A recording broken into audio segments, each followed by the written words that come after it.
Hello बच्चों, स्वागत है आपका अपना यूट्यूब चैनल अंशुमन विक्रम सिंह पे। तो आशा करता हूँ आप सभी अच्छे होंगे, स्वस्थ होंगे। तो इस लेक्चर में हम स्टार्ट करेंगे कक्षा 12 वालों के लिए गणित प्रश्नावली 3.2 क्वेश्चन नंबर 20 से। इसके पहले वाले लेक्चर में हम क्वेश्चन नंबर 19 तक कंप्लीट कर लिए हैं। आशा करता हूँ कि आप सभी को अच्छे से समझ में आया होगा। तो आइए हम क्वेश्चन नंबर 20 को पहले बुक के देखते हैं। यहाँ पे क्वेश्चन नंबर 20 में है कि किसी स्कूल की पुस्तकों की दुकान में 10 दर्जन रसायन विज्ञान, 8 दर्जन भौतिक विज्ञान तथा 10 दर्जन अर्थशास्त्र की पुस्तकें हैं।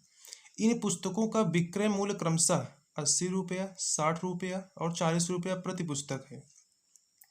आव्यूह बीजगणित के प्रयोग द्वारा ज्ञात कीजिए कि सभी पुस्तकों को बेचने से दुकान को कुल कितनी धनराशि प्राप्त होगी। तो आप जानते हैं एक दर्जन में टोटल 12 पुस्तकें होती हैं। जैसे आप कभी भी मार्केट में जाइए, एक दर्जन केले लिए तो आपको 12 केले मिलते हैं। उसी अनुसार ये भी है। जैसे हमने यहाँ पे लिख दिया है रसायन विज्ञान, टोटल उसमें 10 दर्जन दिए गए थे। तो एक दर्जन में 12 पुस्तकें होती हैं, तो 10 गुणे 12 पुस्तकें बराबर 120 पुस्तकें। और भौतिक विज्ञान 8 दर्जन थी, तो 8 गुणे 12 पुस्तकें बराबर 96 पुस्तकें। अर्थशास्त्र 10 दर्जन दी गई थी, तो 10 गुणे 12 पुस्तकें बराबर 120 पुस्तकें। जो हमारा नया आव्यूह प्राप्त होगा, इसे आव्यूह ए क्या हो जाएगा। हमारा जो आव्यूह बनेगा 120, 96 और 120 से व्यक्त करते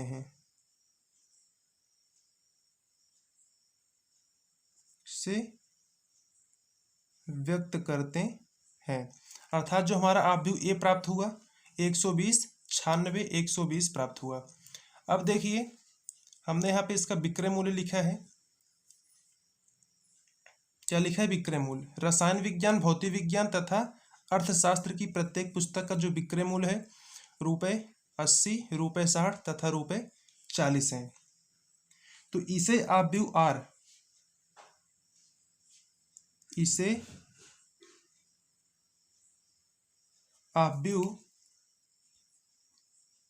आर इज इक्वल टू 80, 60, 40 से व्यक्त करेंगे। वो भी इसको हम कॉलम में लिखेंगे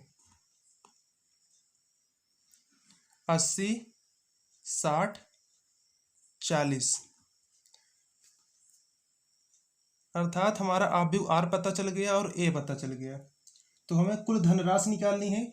कुल धनराशि निकालने के लिए हम ए आर का मल्टीप्लिकेशन करेंगे और आव्यूह के गुणन विधि से इसको हम सॉल्व करेंगे। तो कुल धनराशि के लिए a r is equal to क्या हो जाएगा 120, 96, 120। और यहाँ पे है आर के अनुसार 80 रुपया, 60 रुपया और यहाँ पे है 40 रुपया। तो आइए हम दोनों का मल्टीप्लिकेशन करते हैं। दोनों का मल्टीप्लिकेशन संभव है। क्यों? क्योंकि इसमें स्तंभों की संख्या इसमें पंक्ति की संख्या के बराबर है। इसमें टोटल 3 स्तंभ है और इसमें 3 पंक्ति हैं। तो इसमें स्तंभों की संख्या और दूसरी आव्यूह में पंक्ति की संख्या यदि आपस में बराबर है तो दोनों आव्यूह का गुणनफल संभव है। तो आइए इसका मल्टीप्लाई करते हैं। R1 का मल्टीप्लिकेशन हम C1 के साथ करेंगे तो 120 इंटू में 80 हो जाएगा, प्लस 96 इंटू में 60 और प्लस यहाँ पे 120 इंटू में 40। फिर दोनों का मल्टीप्लाई करते हैं। उसके बाद हमारा जो मल्टीप्लिकेशन के बाद प्राप्त होगा वही हमारा फाइनल आंसर होगा। तो 120 गुणे 80 करेंगे तो यहाँ पे 9600 आएगा, प्लस 96 इंटू में 60 करेंगे तो 5760 और यहाँ पे आ जाएगा 4800। अब हम यहाँ पे हम तीनों को ऐड करेंगे तो यहाँ पे आ जाएगा 160। तो जो ए आर का मल्टीप्लिकेशन प्राप्त हुआ अर्थात प्राप्त कुल धनराशि 20,160 रुपया। तो फाइनल हमारा यही आंसर है। तो आपका क्वेश्चन नंबर 20 कंप्लीट होता है। आशा करता हूँ आप सभी को अच्छे से समझ में आया होगा। अब बढ़ते हैं क्वेश्चन नंबर 21 की तरफ। तो क्वेश्चन नंबर 21 पहले आप बुक में देखिए क्वेश्चन नंबर 21 में क्या दिया गया है।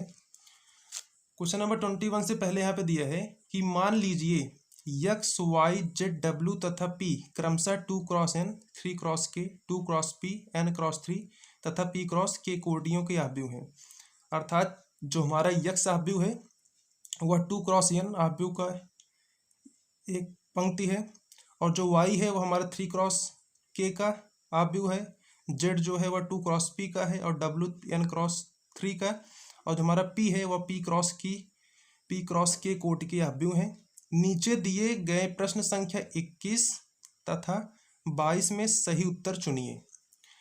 अर्थात आपको एक्स वाई जेड डब्ल्यू और पी का वैल्यू यहाँ पे दिया गया है क्रमशः, और यहाँ पे आपको क्वेश्चन नंबर 21 एक बहुविकल्पी टाइप है और क्वेश्चन नंबर 22 भी एक बहुविकल्पी है। तो क्वेश्चन नंबर 21 देखिए, P Y plus W Y के परिभाषित होने के लिए यन के तथा पी पर क्या प्रतिबंध होगा।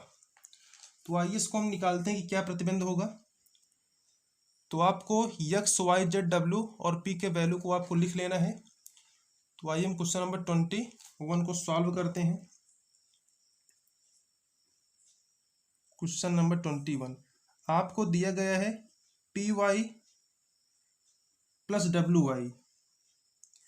अब देखिए यदि हम पी वाई निकालना चाहते हैं तो यहाँ पे आपको पी का जो वैल्यू दिया गया है पी क्रॉस के है, पी क्रॉस के। यहाँ पे जो वाई का वैल्यू है दिया गया है 3 क्रॉस के। देखिए जब कभी भी हम दो आव्यूहों का गुणनफल पढ़ते हैं तो पहले आव्यूह का हम स्तंभ की संख्या देखेंगे और दूसरे आव्यूह को हम पंक्ति की संख्या देखेंगे। यदि दोनों आपस में बराबर हैं अर्थात k इज इक्वल टू यदि 3 है तो पी वाई का गुणनफल निकालना संभव होगा। तो इसके अनुसार जो हमारा k का वैल्यू निकलेगा, इसलिए यहाँ पे जो k इज इक्वल टू हो जाएगा वो हो जाएगा 3। अब दूसरा है हमारा डब्ल्यू वाई को भी हम यहाँ पे चेक कर ले रहे हैं कि डब्ल्यू वाई क्या आता है।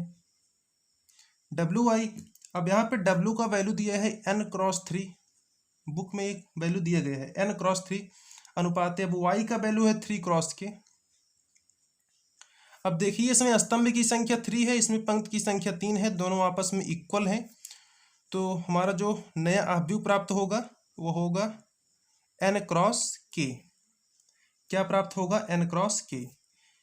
इसलिए P Y plus W Y is equal to P तथा n समान होने चाहिए, समान होने चाहिए। तो आपका ऑप्शन नंबर ए यहाँ पे राइट हो जाएगा। ऑप्शन नंबर ए यहाँ पे आपका राइट है। तो ऑप्शन नंबर ए में क्या है, k इज इक्वल टू 3 और p is equal to n। तो यहाँ पे आपका क्वेश्चन नंबर 21 कंप्लीट होता है। आइए क्वेश्चन नंबर हम 22 को देखते हैं, फिर क्वेश्चन नंबर 22 के बाद प्रश्नावली 3.2 यहाँ पे समाप्त हो जाएगा। तो क्वेश्चन नंबर 22 यहाँ पे दिया गया है। क्वेश्चन नंबर 22, यदि n is equal to p हो तो आव्यूह 7x माइनस 5z की कोटि है।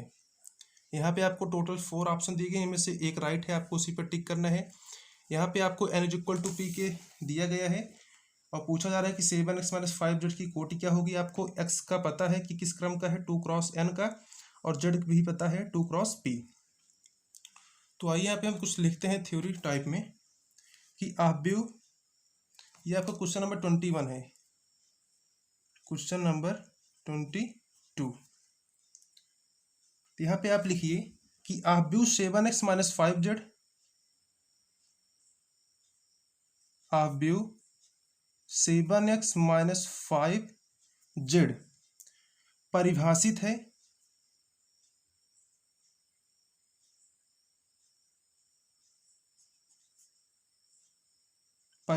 है यदि x तथा z एक ही कोटि के हों।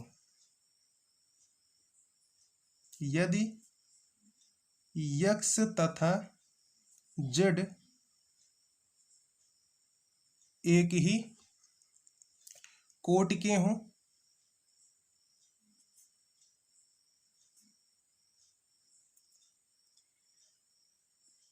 क्योंकि P is equal to n question में दिया गया है, क्योंकि P is equal to n ये हमारा प्रश्नानुसार दिया गया है, इसलिए P is equal to n है, ये हमारा n लिखा है, स्मॉल n है, इसलिए दोनों की जो कोटि होगी अर्थात x और z का, इसलिए दोनों की कोटि 2 क्रॉस n